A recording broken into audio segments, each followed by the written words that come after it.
ही ज़्यादा जो कि पूछा गया है मेरे से सवाल वो ये है कि हमें ये बताएं कि प्राइमोलिडेन टैबलेट खाने के बाद भी जो हमें पीरियड नहीं आते, अब हम जो है कौन सी टैबलेट इस्तेमाल करें।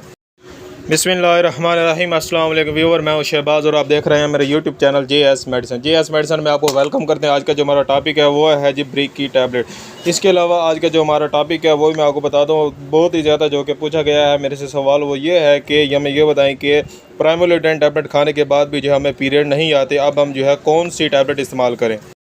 जी हाँ व्यूवर, मैं आज आपको एक ऐसे टैबलेट का नाम बताऊंगा जिससे जो है आप जो इस्तेमाल करके जो है ख़वातीन को में जो है जो बीमारी पाई जाती है, प्राइमोलिडेन टैबलेट लेने के बाद भी जो है अगर उनको पीरियड नहीं आते तो वो ये टैबलेट इस्तेमाल कर सकते हैं। उसका जो तरीका इस्तेमाल है वो भी मैं आपको बताऊँगा। अगर आप हमारे चैनल पर न्यू हैं तो सबसे पहले आपसे रिक्वेस्ट है कि हमारे चैनल को सब्सक्राइब करें और साथ में बेल आइकन को प्रेस लाजमी करें ताकि हमारी हर नई आने वाली वीडियो सबसे पहले आप तक पहुँच सके। जी हाँ व्यूवर, इसका नाम है ब्रिक की टैबलेट।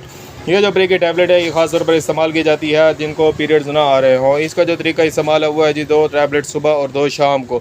अगर फिर भी नहीं आते तो इसकी डोज बढ़ा दी जाती है, जो कि 2 टैबलेट सुबह, 2 दोपहर, 2 शाम को, 3 टाइम जो है आप ये इस्तेमाल कर सकती हैं। ये एक्सामी कंपनी की है और जो कि आपको हर मेडिकल स्टोर से आसानी से मिल जाएगी और इसकी कीमत भी कोई इतनी ज़्यादा नहीं, सिर्फ और सिर्फ 15 रुपये इसकी कीमत है। जी हाँ दोस्तों, अगर आप प्रेग्नेंट है तो आपको ये टैबलेट इस्तेमाल नहीं करनी चाहिए। जी हाँ, अगर आपको कोई भी बात समझ नहीं आती हो हमें कमेंट लाजमी करें। मिलते हैं अगली वीडियो में, अब तक के लिए हमें इजाज़त दें। अपनी और अपनी सेहत का ख्याल रखें। अल्लाह हाफिज़।